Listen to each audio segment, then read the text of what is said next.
हरि ओम नमो नमः। कल अपन ने संज्ञा प्रकरण प्रारंभ किया था। मुझे विश्वास है आप लोगों ने ठीक से पढ़ा होगा। आज हम संज्ञा प्रकरण को आगे प्रारंभ करेंगे। इसी बीच आप सबको मेरा निवेदन है, सभी अभिभावकों से निवेदन है कि हम लोग जो ये वीडियो बना बना के आपको भेज रहे हैं, आपके बच्चों के लिए भेज रहे हैं, कृपया आप उन विद्यार्थियों को चेक कीजिएगा, अपने बच्चों को चेक कीजिएगा कि उनका सदुपयोग कर रहे हैं क्या। सच्चाई यह है कि ये जो भी पाठ्यक्रम प्रारंभ से लेके हमने आगे तक चालू किया है वो इनके काम में आने वाला है। जब भी विद्यालय खुलेगा, महाविद्यालय खुलेगा, इन्हीं चीज़ों को आगे बढ़ाएंगे। इसलिए मेरा सब अभिभावकों से निवेदन कि आप इन वीडियो को विद्यार्थियों को दिखाएं, अपने बच्चों को दिखाएं, पास में बैठ के दिखाएं। यदि कोई समस्या है तो आप कमेंट कर दीजिएगा वीडियो में, उनकी जिज्ञासाओं को और अधिक शांत किया जाएगा। आप हमें मोबाइल के ऊपर सूचना दे सकते हैं, व्हाट्सएप मैसेज कर सकते हैं, फोन भी कर सकते हैं। महाविद्यालय का स्टाफ सदैव यह प्रयत्नशील है कि विद्यार्थियों का उत्तरोत्तर विकास होना चाहिए। आप सभी भी अभिभावक इस कार्यक्रम में हमारा सहयोग दें और अपने बच्चों को इस शिक्षा से जोड़िएगा। बहुत बहुत धन्यवाद। अब हम प्रारंभ करते हैं संज्ञा प्रकरण पुनः। अब हम स्क्रीन बोर्ड पर आते हैं और प्रारंभ करते हैं संज्ञा प्रकरण।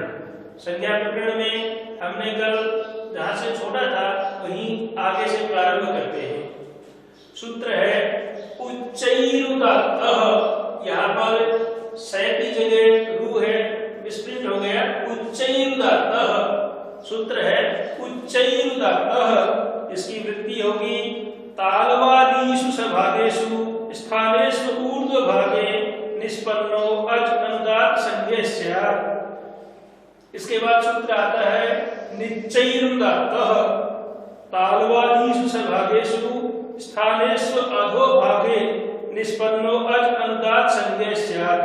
कहने का अभिप्राय यह है कि तालु आदि के द्वारा जो ऊपर वाला भाग में जो वर्ण निकलता है, नीचे वाले भाग में जो टच होकर वर्ण निकलता है, उनकी उच्चैरुदात्त है ऊपर वालों की, निच्चैरुदात्त है नीचे वालों की।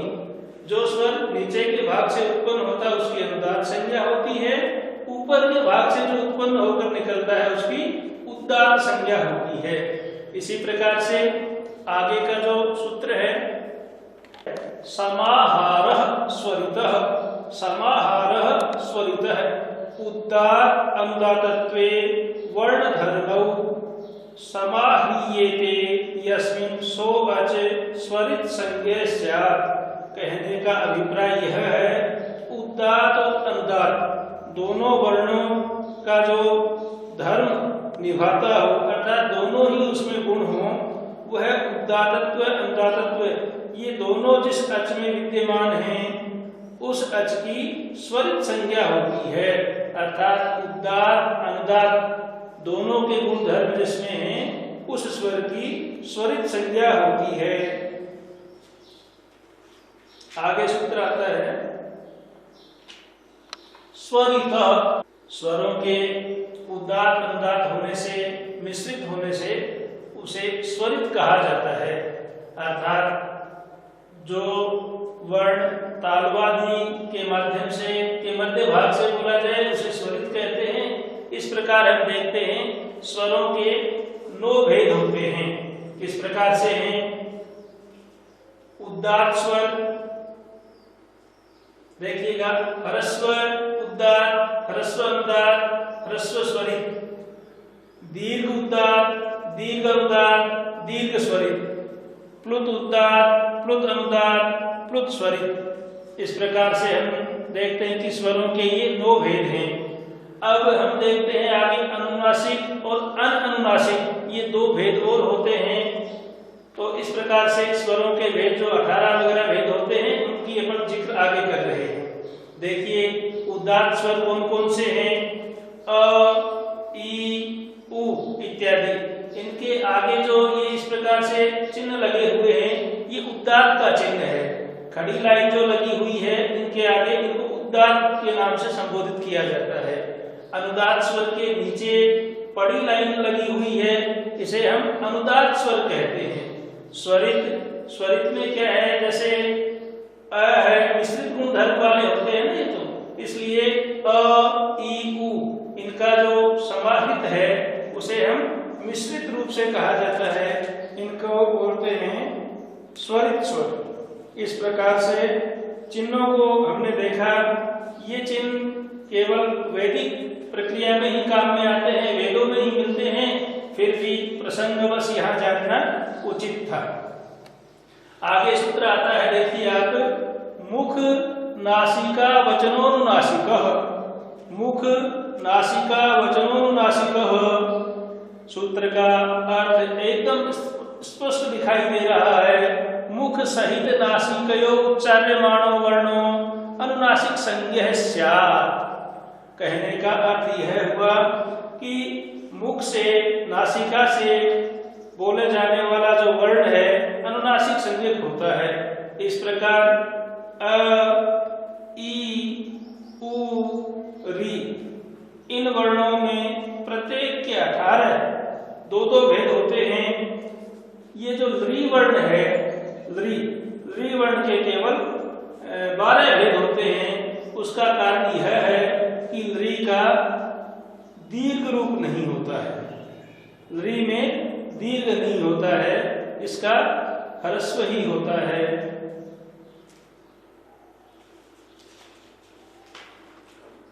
आगे देखिएगा, ये जो हमने एक तालिका बनाई है नीचे कि स्वरों के, जैसे ए स्वर है तो ए के 18 भेद कौन कौन से हैं, उनको हमने व्यक्त करने के लिए एक तालिका बनाई है। उस तालिका में देखिए आप, ह्रस्व अ,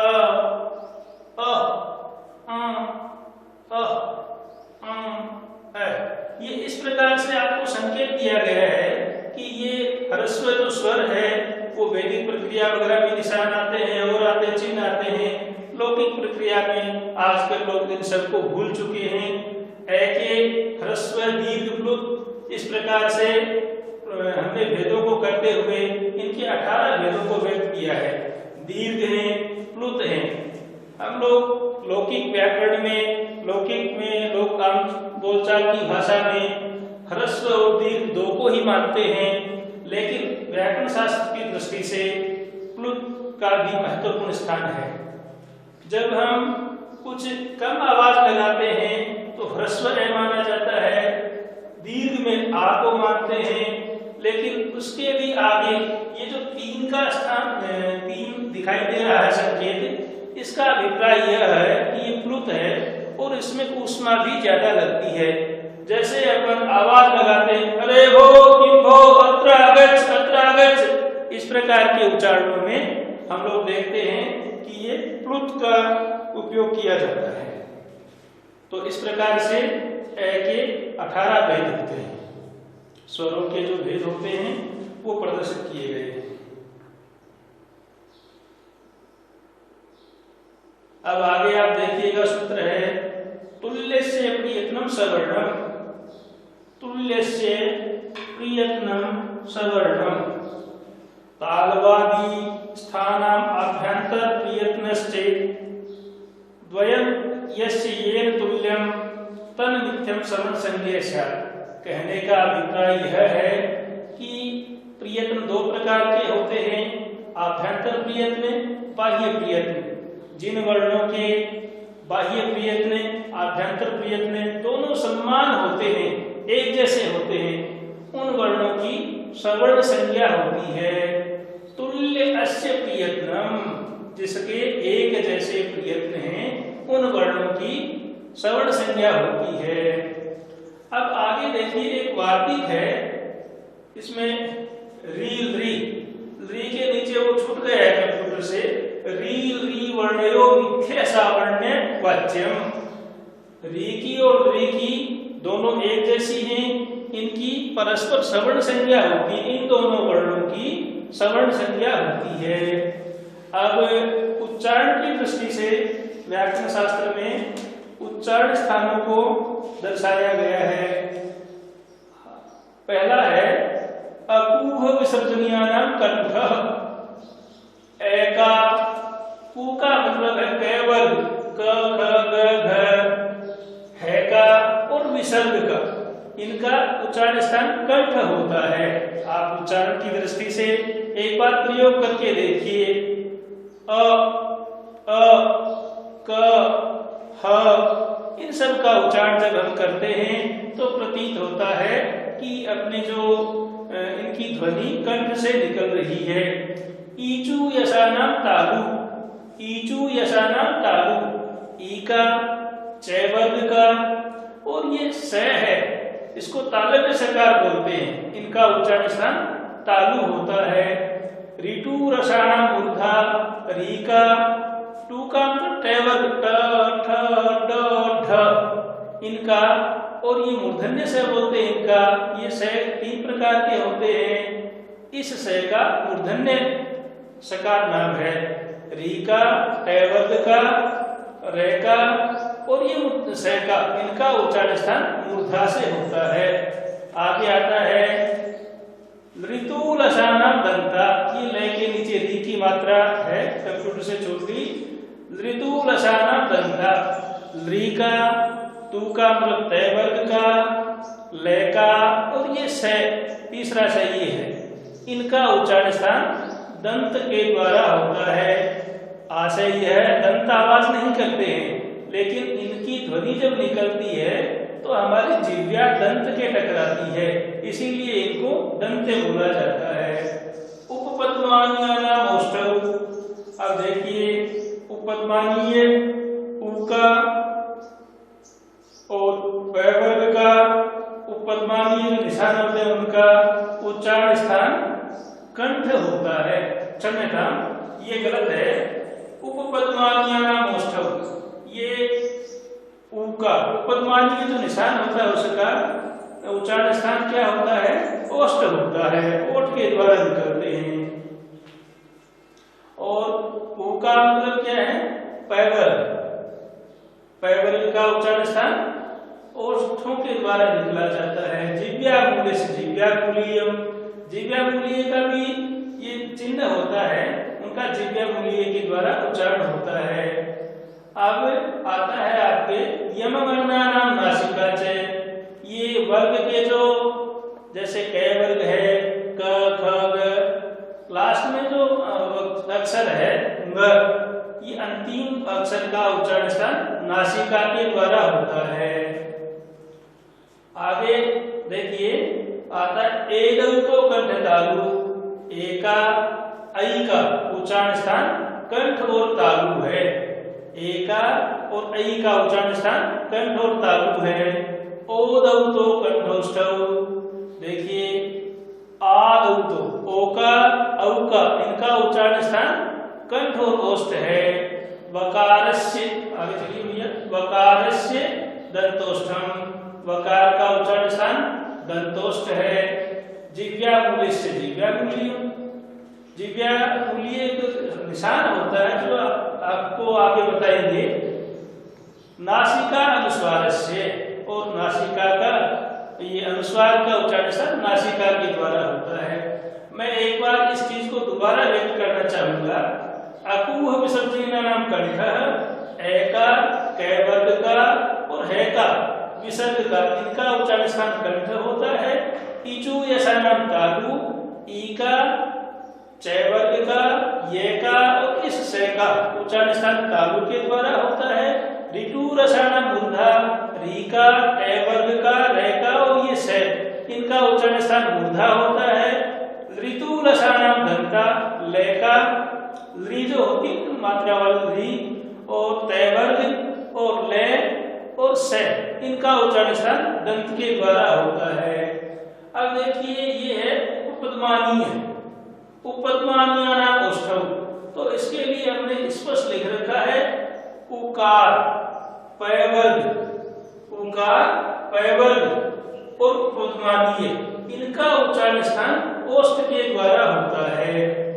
आगे है यमगणना नाम नासिका, वर्ग का जो भी अंतिम अक्षर है उसका उच्चारण स्थान नासिका के द्वारा होता है। ए ऐ तो कंठ तालु, ए और ई का उच्चारण स्थान कंठ तालु है। ओदौ तो वहां ओ आएगा, ओदौ तो कंठोष्ठम, ओकार औ का उच्चारण स्थान कंठोष्ठ है। वकारस्य दंतोष्ठम, वकार का स्थान उच्चारण स्थान दंतोष्ठ है। जिव्यामूल्यम, जिव्यामूलीयस्य जिव्यामूलम। अब ये निशान है जिव्यामूलीय का, अभी आपको आगे वाले सूत्र में आ जाएंगे वो दिखाते हैं। अनुनासिका अनुस्वारस्य, अनुस्वार का उच्चारण स्थान नासिका के द्वारा होता है। अब आगे होते हैं ये जो यत्न होते हैं ना, प्रियत्न, प्रियत्न दो प्रकार के होते हैं। मुख्य रूप से प्रयत्न दो प्रकार के होते हैं। यत्नोद्विधा, यत्न दो प्रकार के होते हैं। आभ्यंतरो बाह्यश्च, आभ्यंतर प्रयत्न होते हैं, बाह्य प्रयत्न होते हैं। आद्याभ्यंजना, पहले प्रकार के जो हैं कौन से हैं? आभ्यंतर प्रयत्न। आभ्यंतर प्रयत्न 5 प्रकार के होते हैं। ये आभ्यंतर प्रयत्न और बाह्य प्रयत्न, इनको एक चार्ट के द्वारा भी समझाया गया है, वो चार्ट भी आपको दिखाएंगे। तो इसमें देखिए प्रयत्न, ये जो 2 प्रकार के प्रयत्न हैं, इसमें पहले है आभ्यंतर प्रयत्न, दूसरा बाह्य प्रयत्न। तो पहले आभ्यंतर प्रयत्नों के 5 प्रकार होते हैं। स्पृष्ट, ईषद स्पृष्ट, ईषद विवृत, विवृत संवृत। इनमें से स्पष्ट प्रयत्न स्पष्ट अक्षरों का होता है। ईषद स्पष्ट प्रयत्न अंतस्थ अक्षरों का होता है। ईषद विवृत प्रयत्न ऊष्म वर्णों अक्षरों का होता है। स्वरों का, ये जो स्वर होते हैं, स्वरों का विवृत प्रयत्न होता है। ह्रस्व अवर्ण का उच्चारण काल में संवृत प्रयत्न होता है। प्रयोग की सिद्धि के लिए समय केवल विवृत प्रयत्न ही होता है। इस प्रकार से हम देखते हैं कि प्रयत्न बाह्य आभ्यंतर प्रयत्न 5 प्रकार के होते हैं, बाह्य प्रयत्न 11 प्रकार के होते हैं। वो हम आगे दिखा रहे हैं आपको। बाह्य जो प्रयत्न हैं वो 11 प्रकार के होते हैं। विवार, संवार, श्वास, नाद, घोष, अघोष, घोष, अल्पप्राण, महाप्राण, उद्गार, अनुदार, स्वरित।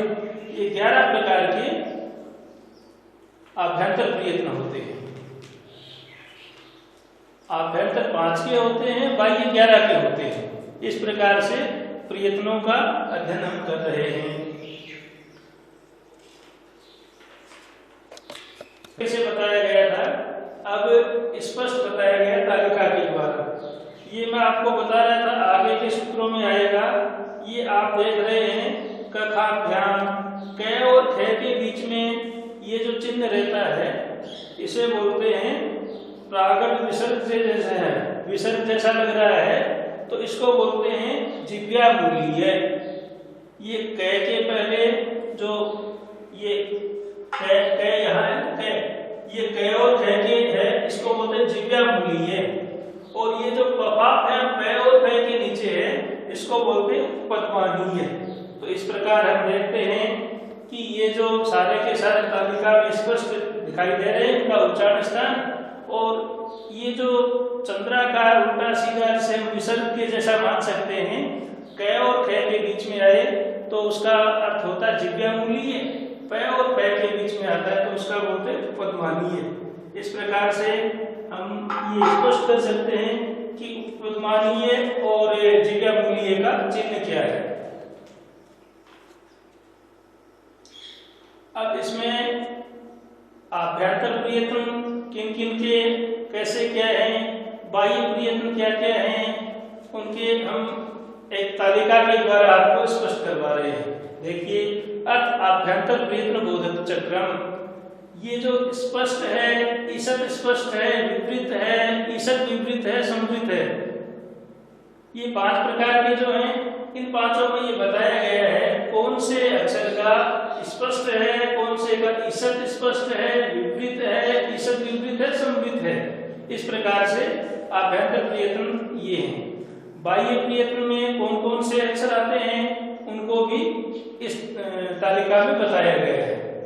आप देखिएगा बाह्य प्रयत्न जो है वो विवाद, श्वास, घोष, तो इसमें कौन कौन से अक्षर आते हैं, संवारनाद घोष में कौन कौन से आते हैं, अल्प प्राण में कौन से आते हैं, महाप्राण कौन से हैं, उदात्त अनुदात्त स्वरित कौन से हैं, इस तालिका के द्वारा ये बताने का प्रयास किया गया है। आगे सूत्र आता है अनुदित सवर्णस्य च अप्रत्यय। अनुदित सवर्णस्य च अप्रत्यय, देखिए इसका सीधा साधा अर्थ है प्रतीयते विधीयते इति प्रत्ययः। प्रत्यय किसे कहते हैं? प्रतीयते विधीयते इति प्रत्ययः। अविधीयमानो अण् उदित च सवर्णस्य संज्ञा स्यात्। अत्र एव अण् परेण नकारेण कुचुटुतुपु एते उदिता। देखिए महत्वपूर्ण प्रश्न है ये, आपके पूछा जाता है कि उदित क्या है। तो उदित के लिए आप देखिए लिखा हुआ सूत्र में कुचुटुतुपु एते उदिता, ये उदित हैं। उदित का अभिप्राय यह है कि उकार की संज्ञा हो जाए। फिर कु का मतलब कै वर्ग है, चू का मतलब च है, टू तू पू, इसी प्रकार से इनका अर्थ स्पष्ट होता है। इसका हिंदी में अर्थ देखिए, जिसका विधान किया जाए उसे प्रत्यय कहते हैं। लिखा है प्रतीयते विधीयते इति प्रत्ययः, जिसका विधान किया जाए उसे प्रत्यय कहते हैं। अप्रत्यय अर्थात नए विधान किया गया हो, प्रत्यय हो गया विधीयते, जिसका विधान किया गया है। सूत्र की वृत्ति में लिखा है अविधीय मानो, जिसका विधान नहीं किया गया है। अण और उदित सवर्णों की तथा अपनी संज्ञा वाला हो। अब देखिए इसमें केवल इसी सूत्र में अण प्रत्याहार पर णकार से गृहित होता है। कु चु टू तु पु, इनको उदित कहते हैं। इस प्रकार यह 18 प्रकार की संज्ञा वाला हो जाता है। इसी प्रकार ई और उ भी विकार 30 प्रकार की संज्ञा वाला हो जाता है। इसी प्रकार विकार भी एच प्रत्याहार का प्रत्येक 12 दो प्रकार की संज्ञा होती है, अनुनासिक और अनअनुनासिक भेद से। ये दो प्रकार के होते हैं, अतः अनअनुनासिक ये वह ही दो की संज्ञा होती है। सूत्र का अर्थ पुनः देखिए, अण उदित सवर्ण, 3 पद है। अण उदित सवर्णस्य, ये अव्यय पद है। अप्रत्यय स्वयस्य, आशय यह है कि सूत्र में स्वयं पद का आकार पद कर षष्ट्यंत में परिणित होता है। समास की दृष्टि से देखें, उद ह्रस्व उवर्ण इत यस्मात् स उदितः, बहुव्रीहि समास होता है। प्रतीयते विधीयते इति प्रत्ययः, इसका प्रति पूर्व पाद इन कर्मणि अच प्रत्यय है, न प्रत्यय है, अप्रत्यय है, न तत्पुरुष समास है। तो अर्थ इसका इस प्रकार से होगा, अर्थ अप्रत्यय ने विधीयते ने किया हुआ हो, सवर्णियों की और सवर्णों की स्वयस्य अपने की संज्ञा होती है। प्रत्यय शब्द का यहाँ पर यौगिक अर्थ है, इसका अर्थ है विधान किया हुआ हो। यथा इको यंची सूत्र है, इस सूत्र में यण और समांसी भिक्ष एक सूत्र है, उस सूत्र से उ का विधान किया गया है, अतः ये दोनों प्रत्यय हैं। अण तथा इण प्रत्याहार दो प्रकार से बन सकते हैं, एक ए ई उनके णकार से और दूसरा लण के नकार से। कहाँ पूर्व नकार से तथा कहाँ पर नकार से इनका ग्रहण करना चाहिए, इस विषय में ऊहापोह की स्थिति होती है। इस भाव्यमान नष्ट को देखते हुए, अनिष्ट को देखते हुए यहाँ पर यह निर्णय किया जाता है कि इन प्रत्याहार सर्वत्र सभी जगह लण वाले नकार में तथा अण प्रत्याहार अनुदित सवर्ण प्रत्यय को छोड़कर सर्वत्र अयुण वाले नकार का ग्रहण करना चाहिए। अनुदित सवर्ण से च अप्रत्यय। सूत्र में अण प्रत्याहार लण वाले णकार से ग्रहण किया जाता है। इस नियम के अनुसार यहाँ पर अण पर णकार से ग्रहण होता है। इस प्रकार यहाँ अण में ए ई उ री री ए ओ ऐ औ ह य व र ल इन 14 वर्णों का ग्रहण होता है। यदि ये वर्ण अविधीयमान ने विधान किए हुए होंगे तो अपनी तथा अपने सवर्णियों की संज्ञा होगी। यथा इको यणचि, यहाँ इक और अच अविधीयमान हैं, विधान नहीं किए गए हैं। अविधीयमान तो यण ही किया गया है। इसमें इक प्रत्याहार के अंतर्गत ई उ री री ये 4 वर्ण अपनी तथा अपने सवर्णियों की संज्ञा होंगे। इसी से शुद्धि उपास्य यहाँ दीर्घ इकार के स्थान पर भी यण हो जाता है। एवं अच प्रत्याहार के अंतर्गत ए ई उ री री ए ओ ऐ औ ये 9 वर्ण भी अपने तथा अपने सवर्णियों की संज्ञा होंगे। इससे दधि आनय दध्याय यहाँ दीर्घ आकार से परे होने पर भी यण संधि हो जाएगी। अतः कु चु टु तु पु से इस शास्त्र में उदित माने जाते हैं। इनके उकार की उपदेश सूत्र से संज्ञा हो जाती है। यद्यपि कु चु टु तु पु इस समुदाय का कोई सवर्ण नहीं है, तथापि समुदाय के आदि वर्ण क च ट त प के सावर्णों का तथा उनके स्वरूप का यहाँ ग्रहण समझना चाहिए। कह के सवर्ण ख ग घ ये 4 वर्ण हैं, अतः कु कहने से इन चारों वर्णों तथा 5वें अपने स्वरूप क अर्थात कुल मिलाकर 5 वर्णों का ग्रहण होता है। इसी प्रकार चोटो तुपु इनका भी अर्थ समझना चाहिए। आगे सूत्र आता है परः सन्निकर्ष संहिता। परः सन्निकर्ष संहिता वर्णानाम अतिसहितः सन्निधि संहिता संज्ञे स्यात्। वर्णानाम देखिए, वर्णानाम होता वर्णों के अत्यंत समीप्य को संहिता कहते हैं। अब वर्णों की जो अत्यंत समीपता है उसी का नाम संहिता है। अब आपके छोटा प्रश्न भी आ सकता है कि संहिता संज्ञा किसे कहते हैं, तो आप लिख सकते हैं वर्णानाम अतिसहिति सन्निधि संहिता। वर्णों की अत्यधिक समीपता वाला जो है वो संहिता होता है। 2 वर्णों के मध्य आधी मात्रा से भी कम का व्यवधान संभव नहीं हो सकता है। यही अत्यंत समीपता संहिता कहलाती है। संहिता का एक वो भी है, संहिते पदे नित्या नित्या धातु उपसर्गयो नित्य समासे वाक्येतु सा विवक्षाम अपेक्षते। तो इसलिए वर्णों की जो अत्यधिक समीपता है उसको हम संहिता बोलते हैं, संधि बोलते हैं। आगे सूत्र आता है हलो अंतरा संयोगः। हलो अंतरा संयोगः सूत्र का अर्थ है अज विविध हल संयोग संज्ञासु अचों के व्यवधान से रहित हलों की संयोग संज्ञा होती है। देखिए भाई, अच और हल 2 प्रकार के वर्ण हैं। अच को स्वर बोलते हैं और जो हल व्यंजन होते हैं। तो दोनों ही व्यंजनों में किसी अच का व्यवधान न हो उनकी संयोग संज्ञा होती है। जैसे अपन ज्ञानी लिखते हैं, ज्ञानी, तो जय और ये दोनों आधे आधे होंगे तो ही वो संयोग संज्ञा होती है।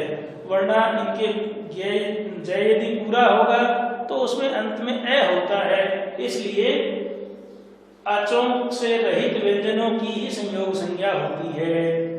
आगे सूत्र आता है सुक्तिगंतम पदम। सुक्तिगंतम पदम देखिए भाई, 2 प्रकार के प्रकरण है, सुबंत प्रकरण और तिगंत। सुबंत और तिगंत की पद संज्ञा होती है। अब आपके प्रश्न ये भी आता है कि पद संज्ञा किसे कहते हैं, पद संज्ञा कैसे होती है। सुबंतम तिगंतम च पद संज्ञा स्यात्। सुबंत में आप लोगों ने पढ़ा होगा या आगे पढ़ेंगे सु औ जस अम औ सस ताभ्याम विस, ये 21 प्रत्यय होते हैं। कहने का अभिप्राय यह है कि आपने पहले रामः रामौ रामः इत्यादि रूप चलाए होंगे, ये सारे के सारे रूप सुबंत बोलते हैं। तो सुप प्रत्यय है जिसके अंत में उसे सुबंत बोला जाता है।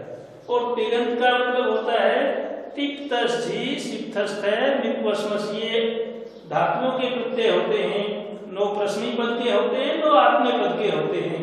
तो जिनके अंत में सुबंत या तिगंत है उनकी पद संज्ञा होती है सुक्ति गंतम पदम। इस प्रकार से हमने ये देखा कि संज्ञा प्रकरण में सारी की सारी जो संज्ञाएं हैं उनके बारे में हमने जानकारी प्राप्त की। बहुत बहुत धन्यवाद। आगे का प्रकरण अपन जो संधि प्रकरण है वो कल पढ़ेंगे।